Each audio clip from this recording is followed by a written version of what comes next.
Ассаламу алейкум ва рахматуллахи ва баракату, қадірлі көрермен. Парламент хабаршысы бағдарламасының бүгінгі мейманы Қазақстан Республикасы парламенті мәжілісінің депутаты, педагог, заңгер Мұрат Әбенов мырза. Аға, енді ізін суытпай сұрайық, Нұр Отанның 13-ші съезі не шешті? Біздің сайлаушылардың басым көпшілігі елбасының осы референдум өткізейік деген ұсыныс өтпегеннен кейін, осындай шешім қабылданғаннан кейін қазір халықтық партия деп, халық деп аталатын Нұр Отан саяси партиясы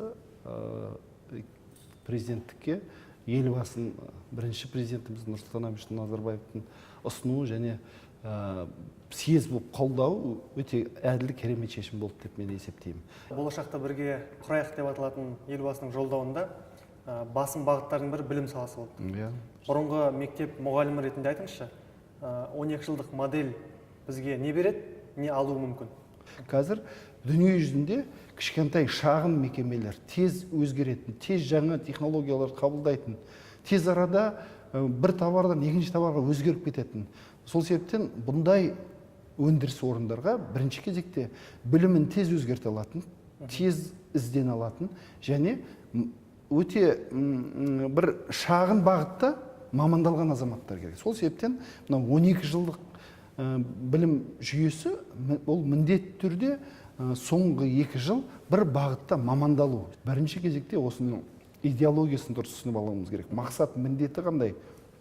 Әр азамат ата-анадан бастап, оқушылардан бастап, бүгін ертең өткендей ғана емес, бүгін басталмай жатып, осы 12 жылдық жүйені біз насихаттауымыз керек.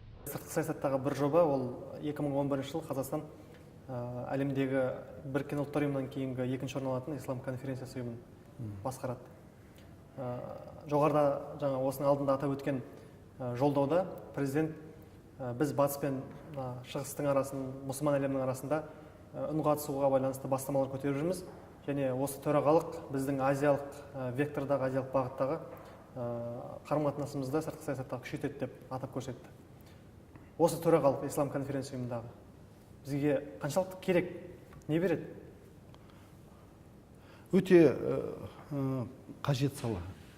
Мен ойымша, осы елбасының өз жолдауында осы мәселеге тоқтап айтып кету, үлкен мағынасы бар.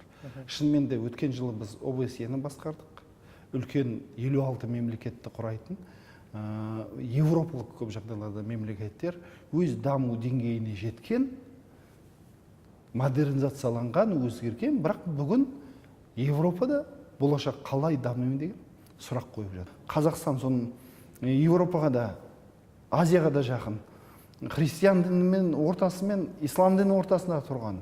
Біз бұрын кеңес одағы болып, қазір батыстағы демократиялық мемлекеттерге жақындап, көп жағдайларда ортада тұрған мемлекетпіз және осындай үлкен жетістіктеріміз бола тұра, әрине Европа мемлекеттерінде қызықтырады және ислам мемлекеттерінде қызықтырады. Ал мысалы, ислам конференциясы деген бірінші кезекте мен тек қана діни көзқарасымыз бойынша біріккен деп емес, тек қана болашақ экономикалық мүмкіншіліктері бар, ұқсас бір-біріне экономикалық жаңа мүмкіншіліктер беретін үлкен ұйым деп айтар едім. Бүгінгі күні 57 мемлекет кіреді, ОБСЕ-ден үлкен.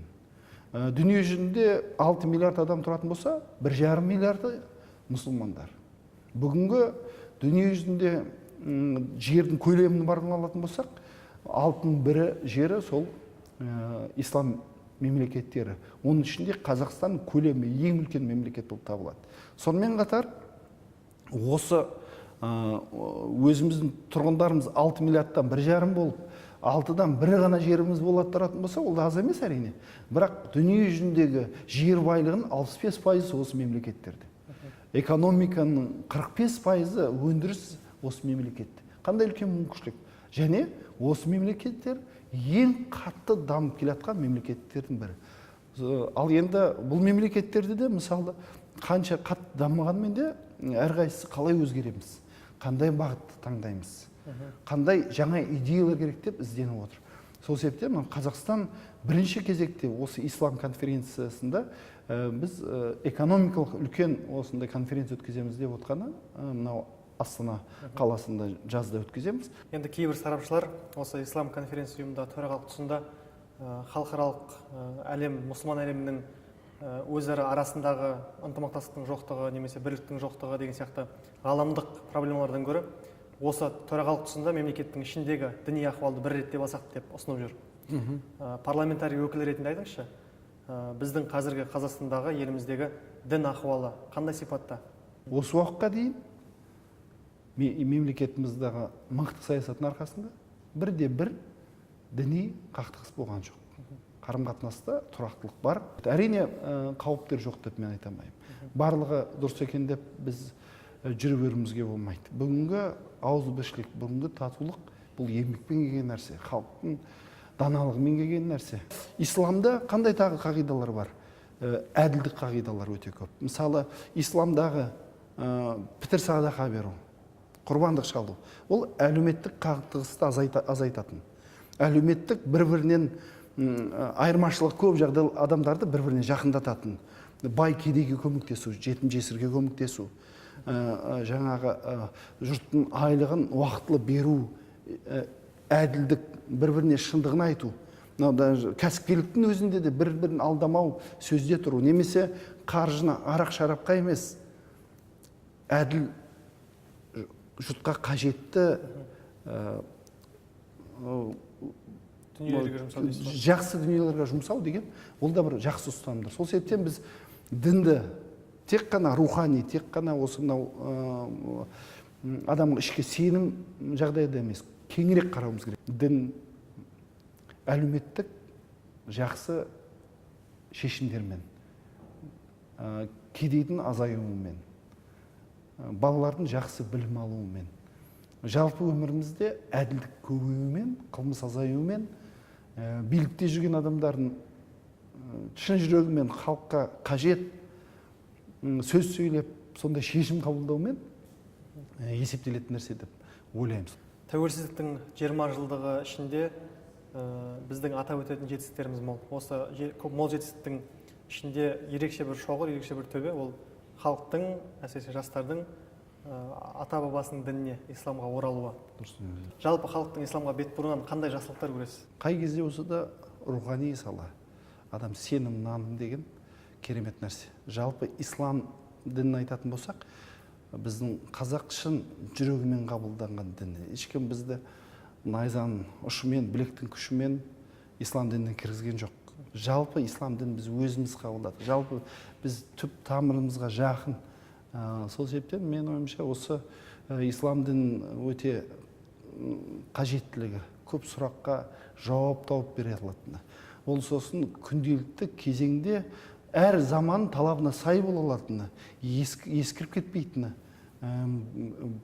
Мысалы, әр кезеңде адам әр жасында, 30 жасында да, мысалы 40 жасында, мен 45 жасында да әр сұрағына мысалы дін арқылы жауап табуға болады. Қайсы бір ұлттың ділін, оның мәдениетін тану үшін жер су атауларына, ата тегіне, ныспысына көз салсаңыз, белгілі бір дәрежеде баға беруге болады. Қазақтың бүкіл есімі, ныспысы шын мәнінде орта ғасырдан бері қарай алып қарасаңыз, мұсылманшылықпен тығыз байланысты. Махамбеттерден бастасаңыз да Мұхаммед деген пайғамбардың есімі, немесе Ілияс, Ахмет, Міржақыптар, бұлардың барлығы пайғамбарлардың есімі. Абайдың өзінің есімі Ибрахим деген пайғамбардың есімі. Осы сияқты сіздің де тегіңізде Абдул Хамид әкеңіздің есімі екен, мақтаулының құлы деген мағына береді. Осы енді өзіңіздің отбасыңызда ислам құндылықтары қаншалықты орын алады?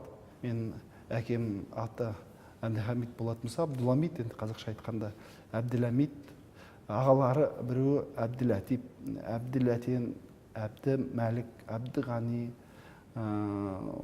Әбдікәрім, мысалы барлығы сөйтіп қойылған құл деп. Мен аталарым өзі оқыған кісілер болған, енді Кеңес одағында құдаланып кеткен кісілер бар арасында. Дін сөзімен айтылмаса да, кәдімгі қарапайым адамгершілік сөзбен әділ болу, адал қызмет жасау мемлекетке, бір-біріне мейірімді болу, жетім жесірге көмектесу, таза жүру, әділдік айту, осының барлығы түбінде исламда қатты қаралған бір қағидалардың бірі. Ол енді жанұяда бар. Рахмет аға, бүгінгі жақсы бір сұхбатыңызға. Алла істеріңізге береке берсін. Құрметті көрермендер, осымен біздің бүгінгі парламент хабаршысы бағдарламасында көзқарас айдары осымен тәмам. Аллахтың сіздерге сәлем болсын. Келесі аптада жүздескенше.